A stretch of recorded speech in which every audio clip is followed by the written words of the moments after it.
Hello और आज के इस खास विश्लेषण में आपका स्वागत है। आज हम सीधे एक ऐसी रोंगटे खड़े कर देने वाली कहानी में गोता लगाने वाले हैं जो आपको सोचने पर मजबूर कर देगी। ये कहानी है कोलकाता की। एक ऐसी घटना जहां पुरानी अलौकिक मान्यताएं, गहरा मनोवैज्ञानिक आघात और डिजिटल दुनिया में कहानी सुनाने की कला, ये तीनों आपस में इस तरह से उलझ जाते हैं कि सच और फिक्शन के बीच का फर्क ही मिट जाता है। हम देखने वाले हैं कि कैसे एक इंसान का असली दर्द एक बेहद खौफनाक नैरेटिव में बदल जाता है। तो चलिए बिना किसी देरी के इस रहस्य को सुलझाते हैं। अब जरा इस स्थिति की कल्पना कीजिए। एक युवा नर्स है, नाम है प्रिया। उसकी अरेंज मैरिज हुए अभी मुश्किल से 15 दिन ही बीते हैं। सब कुछ बिल्कुल नॉर्मल लग रहा है और फिर अचानक वो अपनी कजिन पूजा को, जो कि एक वकील है, फोन करती है। वो बुरी तरह रो रही है, चीख रही है और बार बार बस एक ही रट लगाए हुए है, तलाक के कागजात तैयार करो, मुझे उसे छोड़ना है। मतलब कोई स्पष्ट कारण नहीं, कोई बड़ी लड़ाई नहीं और सीधे तलाक। ये अपने आप में एक बहुत बड़ा और चौंकाने वाला रेड फ्लैग था। और यहीं से हमारा आज का सबसे अहम सवाल पैदा होता है। एक बिल्कुल सामान्य पढ़ी लिखी लड़की जो एक मेडिकल कॉलेज में काम करती है, वो अचानक इस हद तक कैसे टूट गई? उसका मानसिक संतुलन इतना अनियंत्रित कैसे हो गया कि वो एक चलती हुई गाड़ी से बाहर कूदने को तैयार हो गई? आखिर ऐसा क्या हुआ था? इस गुत्थी को सुलझाने के लिए हमें थोड़ा पीछे चलना होगा। देखिए, अगर आप इस टाइमलाइन को ध्यान से देखें तो समझ आएगा कि प्रिया का ब्रेकडाउन अचानक नहीं हुआ था। 2012 के आसपास वो रोहित नाम के एक लड़के के साथ रिलेशनशिप में थीं, बहुत खुश थीं, उस पर पूरी तरह से निर्भर थीं। लेकिन 2013 आते आते एकदम अचानक रोहित उसे छोड़ देता है और किसी और से शादी कर लेता है। ये पहला बड़ा सदमा था। फिर 2014 की शुरुआत में परिवार वाले जल्दबाजी में उसकी शादी तय कर देते हैं। प्रिया विरोध नहीं करती, शायद वो बस उस दर्द से भागना चाहती थी। लेकिन ठहरिए, कहानी यही नहीं रुकती। शादी से ठीक 10 दिन पहले परिवार में एक बेहद करीबी रिश्तेदार की मौत हो जाती है।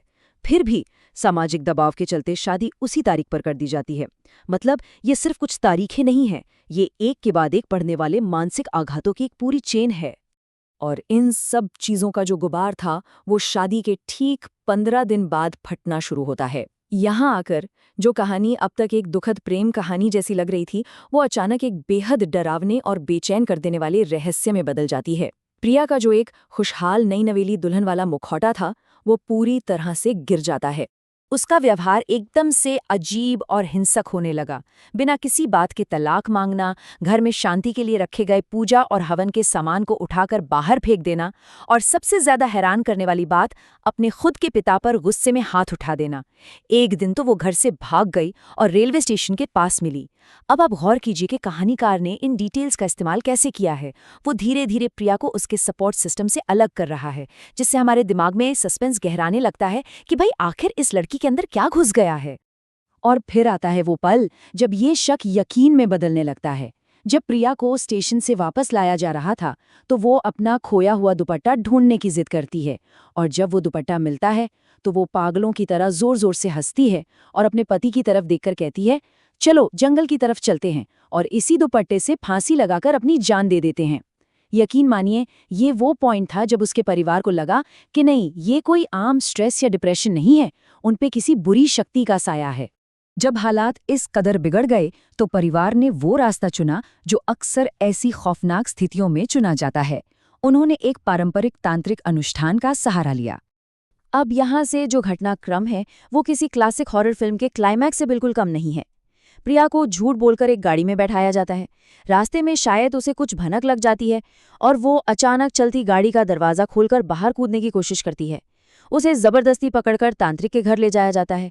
वहां तांत्रिक कुछ मंत्र पढ़कर उस पर राख फेंकता है और उसे जबरदस्ती राख मिला हुआ पानी पिला देता है।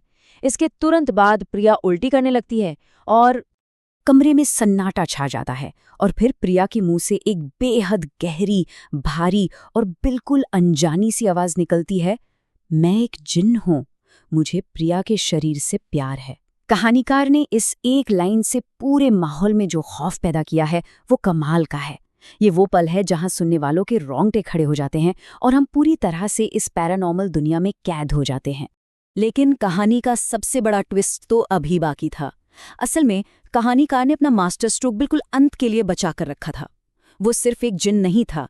जैसे जैसे तांत्रिक अपनी राख फेंकता गया, प्रिया के अंदर से एक नहीं बल्कि 3 अलग अलग आवाजें सामने आईं। पहला, वो पजेसिव जिन्न। दूसरा, एक अजीब सी हंसी हंसता हुआ बच्चा। और तीसरी आवाज एक ऐसी औरत की जो दावा कर रही थी कि वो उसी अस्पताल की एक मृत नर्स है जहां प्रिया काम करती थी। 3 अलग अलग अस्तित्व एक ही शरीर में। मामला इतना बिगड़ गया कि आखिर में एक आलिम और तांत्रिक दोनों को मिलकर इस स्थिति को संभालना पड़ा। अब अगर हम भूत प्रेत और तंत्र मंत्र की इस धुन से थोड़ा बाहर आएं तो हमें एक और शायद ज्यादा गहरी सच्चाई नजर आती है। चलिए अब इस पूरी घटना को एक मनोवैज्ञानिक नजरिए से डिकोड करते हैं। ये केस इस बात का एक शानदार उदाहरण है कि कैसे हम एक ही घटना को 2 बिल्कुल अलग चश्मों से देख सकते हैं। एक तरफ हमारे पास सांस्कृतिक मान्यताओं से भरा सुपरनैचुरल डायग्नोसिस है, जहां नाराज रिश्तेदारों का काला जादू, जिन का कब्जा और भटकती आत्माएं जिम्मेदार हैं। लेकिन दूसरी तरफ एक बहुत ही ठोस साइकोलॉजिकल डायग्नोसिस है, जहां एक के बाद एक मिले गहरे आघात, कभी न सुलझने वाला शोक और इन सब के बोझ तले दबा एक दिमाग है जो शायद डिसोसिएटिव आइडेंटिटी ब्रेकडाउन का शिकार हो गया। अगर हम थोड़ी सी भी सहानुभूति के साथ प्रिया की स्थिति को समझें तो तस्वीर बिल्कुल साफ हो जाती है। जिस इंसान पर वो सबसे ज्यादा निर्भर थी, उसका अचानक छिन जाना, उस दुख से वो उभरी भी नहीं थी कि जबरदस्ती एक नई शादी में धकेल दिया जाना, और फिर शादी से ठीक पहले परिवार में एक मौत। इंसानी दिमाग की इन सबको सहने की एक सीमा होती है। जब इतने भारी झटके एक साथ लगते हैं तो दिमाग खुद को बचाने के लिए बिखर जाता है, और कई बार ये असहनीय दर्द ऐसे रूप में बाहर आता है जिसे हमारा समाज और संस्कृति आत्माओं का साया मान लेती है। जिसे पजेशन कहा गया, वो असल में मदद के लिए पुकारता एक गहरा मानसिक स्वास्थ्य संकट था। खैर, इस पूरी घटना का एक और पहलू है जो और भी ज्यादा डरावना है। तांत्रिक अनुष्ठान के बाद जब प्रिया धीरे धीरे ठीक हो रही थी, तब उसकी कजिन पूजा को एक सपना आता है। सपने में धुएं जैसी कोई आकृति उसे एक सख्त चेतावनी देती है, अपने काम से काम रखो, वरना जो उसके साथ हुआ वो तुम्हारे साथ भी होगा। ये कोई आम सपना नहीं था। ये आवाज जागने के बाद भी पूजा का पीछा करती रही। तो अब सवाल ये है कि क्या ये सच में किसी बुरी शक्ति की चेतावनी थी, या फिर ये एक तरह का मनोवैज्ञानिक संक्रमण था? देखिए, पूजा शुरुआत से लेकर तांत्रिक अनुष्ठान तक इस पूरे खौफनाक अनुभव की गवाह थी। उसने अपनी बहन को चीखते, हिंसक होते और तड़पते हुए देखा था। इस तरह का सेकंड हैंड ट्रॉमा अच्छे भले इंसान के दिमाग को हिला सकता है। पूजा का अपना दिमाग भी उस भारी तनाव और डर के आगे झुक रहा था, जो इस तरह के डरावने सपने और मति भ्रम के रूप में बाहर आया। तो एक असली जिंदगी का मनोवैज्ञानिक संकट इतनी बेहतरीन हॉरर कहानी कैसे बन गया? चलिए इस कहानी के पीछे के उस मास्टरमाइंड नैरेटिव को डिकोड करते हैं और देखते हैं कि कहानीकार ने हमें बांधे रखने के लिए किन ट्रिक्स का इस्तेमाल किया। देखिए, कोई भी बेहतरीन सस्पेंस एकदम से शुरू नहीं होता। कहानीकार ने भी यही किया। सबसे पहले उन्होंने एक बहुत ही आम सी जानी पहचानी लव स्टोरी का बेस बनाया, जिससे हम प्रिया से जुड़ सकें। फिर अचानक उसके व्यवहार में अजीब और हिंसक बदलाव ला दिए। इसके बाद धीरे धीरे उसे उसके परिवार से अलग कर दिया ताकि हमारा डर और बढ़ जाए, और आखिर में वो मल्टी लेयर्ड सुपरनैचुरल खुलासा किया। ये किसी भी बेहतरीन थ्रिलर का परफेक्ट फॉर्मूला है। इस तकनीक को कहते हैं the art of strategic withholding, यानी सही जानकारी को सही वक्त तक छिपाकर रखना। कहानीकार ने बहुत ही चालाकी से उन असली मानसिक कारणों को पीछे रखा और वो 3 आत्माओं वाला सबसे बड़ा ट्विस्ट बिल्कुल अंत तक दबाकर रखा। एक जादूगर के बेहतरीन करतब की तरह, है ना? इससे हम यानी दर्शक लगातार अंधेरे में रहते हैं और ये गैस करते रहते हैं कि आखिर अगला क्या होने वाला है। तो हम अपने इस विश्लेषण के अंत में आ गए हैं और ये सवाल मैं आप पर छोड़ना चाहूंगा।